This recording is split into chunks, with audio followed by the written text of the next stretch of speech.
good morning again. Good morning again. Another great video here. It's a beautiful, glorious day. This video is kind of a tough one. It involves a lot of people in the community, grandparents who have a strong faith belief, and then their children and their grandchildren don't sort of see it that way. They don't really see it that way. So mainly with grandkids, I'm a grandfather now, I guess you can tell because I'm old.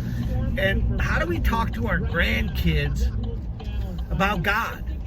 So that's where I rudely interrupted Mr. Greg. He was talking about his grandson and how smart his grandson was and how they get into some pretty good conversations at that level and how God is injected into his little world through being present. So go ahead, Greg. That's absolutely correct. And I just finally realized it, that I wasn't doing that I was not speaking to my grandson about God, that I was just letting it go, because if his parents aren't doing it, really, why should I? But then I realized, hey, that's my job. It is your job. It's your calling. It's part of my job as granddad. As everything. To do that, to have a prayer life that includes him, but also exactly. That's a good one. I like that. Prayer life with your grandkids. So now when I'm talking to him and he asks me a question and I start explaining it, part of that answer is, well, God has set this up to be, whatever, then talk about whatever it is, but that God has a hand in all of the things that we are experiencing here on earth. Oh, so when you show nature, huh? A lot with nature. Well, nature, but with everything. Street lights? Street lights. Oh my goodness, that's deep, man. Street lights. Well, it is. I mean, I know we talk about it. And it's not easy for him to understand, so I try to keep it a little bit easier level. I don't go into in-depth, the catechism or any of that kind of stuff. But just bringing up the name, I think even just bringing up the name of God or Jesus to him so that he hears it. Exactly. So they hear it. And I like the point you made about being part of a prayer life with him, making him part of your prayer life. I don't know if that's what you meant, but to me, it meant you want to bring. Well, you don't bring him into and say, "Look, Grant, come. I want to pray. We're going to pray right now." No, I don't. So I need. I was just saying. I mean, that's a good point to bring up. Because I don't have my grandkids. They're a long way away. That's right.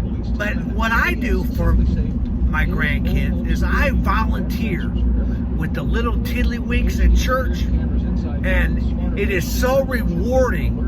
There was this little kid in there. His name is, there's a little kid in here. They come all the time. There's like 20 of them. And the question in the book, because it's a very low understanding of the gospel.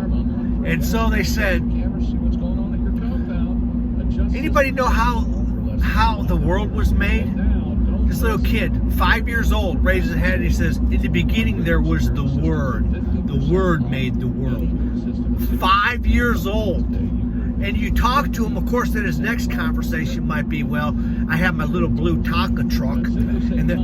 But them children are watching everything you do. And you're building the foundation of knowledge that they're going to base their life on. Is that what you're doing when you have time with your grandkids? Teach them to pray. Teach them to have Jesus on their lips. Any last words? Just talk to them using the Word of God in your conversations. It's not that difficult to do. Just bring it up. Bring up God to our family or grandkids. Grandkids, yeah. All right, man. Gotta go. Don't be afraid. Hey, God bless you.